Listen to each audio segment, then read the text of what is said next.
Hello everyone, so how to download the older version of KEYNOTE app on your iOS device. So super easy, just go to your App Store app, go to your account, here go to purchased, and here you will need to search for KEYNOTE.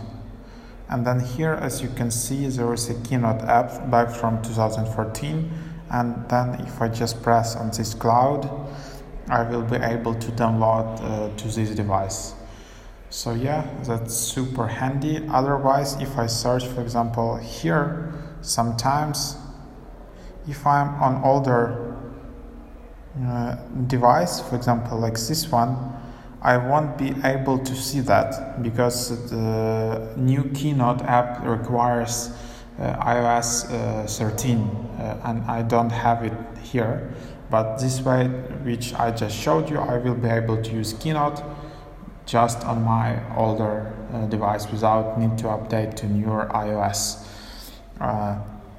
So it's super cool, but the one requirement for that is that you should have downloaded this KEYNOTE app on one of your iOS devices with this Apple ID in some history. If you didn't do that, probably this feature won't be available.